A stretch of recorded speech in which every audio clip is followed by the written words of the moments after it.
বৃহস্পতিবারেও অনশনে অনড় ছাত্র পরিষদের সদস্যরা। মুর্শিদাবাদ বিশ্ববিদ্যালয় কংগ্রেসের ছাত্র পরিষদের ছাত্রদের মারধরের ঘটনার প্রতিবাদে ও অভিযুক্তদের গ্রেপ্তারের দাবিতে বুধবার থেকে অনশনে বসেছে জেলা ছাত্র পরিষদের সদস্যরা। তবে প্রশাসনের পক্ষ থেকে কোনো সদুত্তর না মেলায় অনশনে অনড় রয়েছেন তারা। আর এই ঘটনাকে কেন্দ্র করে বাড়ছে রাজনৈতিক জল্পনা।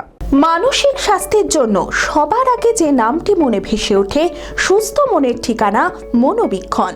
যোগাযোগ নাম্বার 7477799513। মুর্শিদাবাদ বিশ্ববিদ্যালয়ে কংগ্রেসের ছাত্র পরিষদের ছাত্রদের মারধরের ঘটনার প্রতিবাদে অভিযুক্তদের গ্রেপ্তারের দাবিতে বুধবার থেকে অনশনে বসেছে জেলা ছাত্র পরিষদের সদস্যরা। তবে প্রশাসনের পক্ষ থেকে এখনো কোনো সদুত্তর না মেলায় অনশনে অনড় রয়েছে তারা। আগামীতে আরো বৃহত্তর আন্দোলনে নামবে বলেও জানিয়েছে অনশনকারীরা। আমাদের এই আমরণ অনশনের দ্বিতীয় দিন, এখন অবধি প্রশাসনের দিক থেকে কোনো আমরা সাড়া পাইনি, কাউকে গ্রেপ্তার হয়নি, এমনকি এফআইআরটাও নেওয়া হয়নি।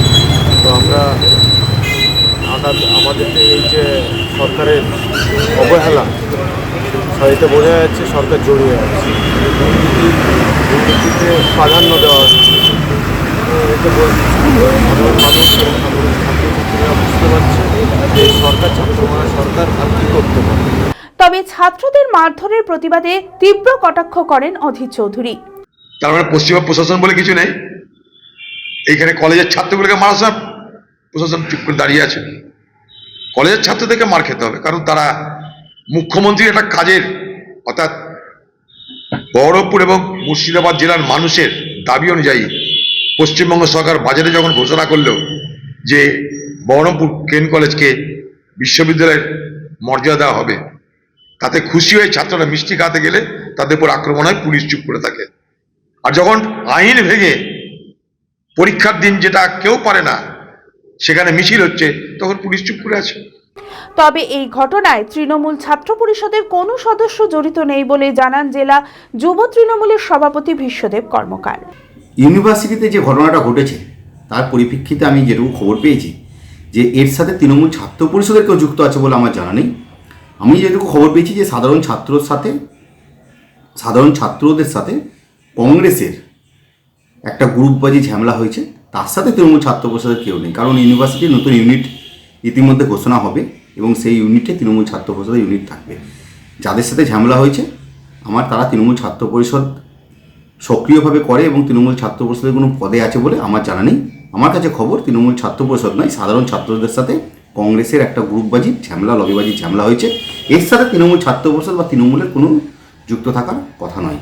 তবুও আমি প্রশাসনকে অনুরোধ করেছি, প্রশাসনকে বলেছি যে বা যারা এর সাথে যদি যুক্ত থাকে, কলেজটা পঠন পাঠনের জায়গা, সেখানে পড়াশোনা হোক সুন্দরভাবে, সাধারণ ছাত্রছাত্রীর ভবিষ্যৎ তৈরি হোক। এখানে কোনো অরাজনৈতিক কোনো ব্যক্তি যদি তার হারানো জমির ফায়দা তুলতে চায়, হারিয়ে যাওয়া সাংসদ, হেরে যাওয়া সাংসদ, আমরা তাকে বলবো যে মুর্শিদাবাদ জেলায় খুনের রাজনীতি আপনি শুরু করেছিলেন, মারপিটের রাজনীতি আপনি শুরু করেছিলেন। আপনার এই হারিয়ে যাওয়া জমি আর ফিরবে না। এই মুর্শিদাবাদ জেলা তৃণমূল পরীক্ষিত 22টার মধ্যে 22টা এবছর হবে। আপনি অপেক্ষা করুন, এবার আপনি দাঁড়িয়ে থেকে সেটা দেখবেন যে তৃণমূল কংগ্রেস 2026-এ 1-1.5 মাস পর ইলেকশন 22-22 হবে। Manmohini health care, quality care with personal touch. মুর্শিদাবাদের সর্ববৃহৎ নার্সিং হোম এখন আরও বড়, আরও উন্নত পরিষেবা ও পরিকাঠামো নিয়ে নবরূপে আপনাদের সেবায় নিয়োজিত। Cardiology with cath lab, brain ও spine neurosurgery, specialised trauma unit. মুর্শিদাবাদে প্রথম ও একমাত্র রোবোটিক নি রিপ্লেসমেন্ট এখন মনমোহিনী হেলথ কেয়ারে। মাইক্রোসার্জারি, গাইনোকোলজি, অর্থোপেডিক, 350-এরও বেশি সফল IVF। Manmohini health care, Kalikapur road, শিল্পতালুক, বহরমপুর, মুর্শিদাবাদ। মোবাইল 9732795000।